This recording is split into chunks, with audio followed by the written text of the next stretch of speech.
আসসালামু আলাইকুম বন্ধুরা, দেখতে পাচ্ছেন আমি রাজশাহী এগ্রিকালচার অর্ডার করেছিলাম। ওনারা একটি আঙুরের চারা দিয়েছে। এই দেখেন, এইটা হচ্ছে আঙুরের চারা। তো একটি চারা একটি মানুষের স্বপ্ন। তাই বলবো আপনারা অবশ্যই ভালো চারা দেবেন। টাকা তো আর আমরা কম দিই না, যেটা চান আপনাদেরকে সেটাই দিই। তাহলে এই এই ধরনের চারা কেন দিবেন? দেখেন, এটা কোনো রকম একটি অঙ্কুর আছে, ইনশাল্লাহ হয়ে যাবে। তারপরেও আমি বলবো মন খারাপ করার মতন কোনো চারা দিবেন না। দেখে এটা রোপণ করব, আপনারা অবশ্যই আমাদের সঙ্গেই থাকেন। দেখা যাক পরবর্তীতে এটার কি অবস্থা হয়। দেখতে পাচ্ছেন আমি এখানে আরেকটি আঙুরের চারা লাগিয়েছি। এই চারাটার জাংলাও দিয়েছি, দেখেন কত বড় হয়ে গেছে। এটা আমি নিয়েছিলাম আমার এলাকার একটা নার্সারি থেকে। আর এই চারাটাও আমি ঠিক তার পাশেই এখানে লাগাবো।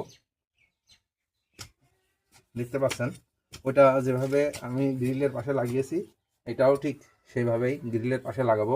এখানে একটু রোদ লাগে, তো দেখি এই চারাটা কেমন হয়।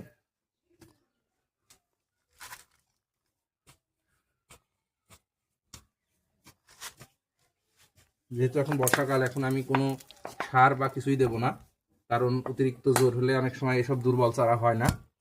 এটা তো অনেক দুর্বল চারা। দেখতে পাচ্ছেন যে শুধুমাত্র একটা অঙ্কুর আছে, আর মাটিটাও নষ্ট হয়ে গেছে বেকাতাড়া হয়ে। আমি এই পলিটা খুলে নিচ্ছি।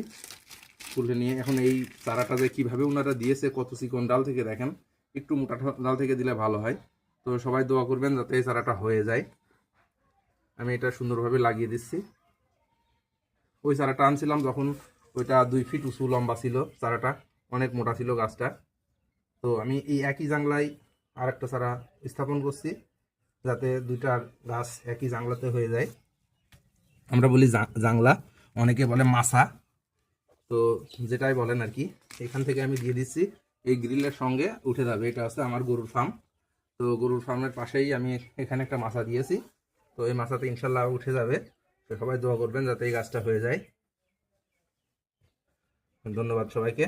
যেহেতু বর্ষাকাল, এটাতে আর পানি দেওয়া লাগবে না, সুন্দর করে আমি এটা দিলাম, ইনশাল্লাহ হয়ে যাবে।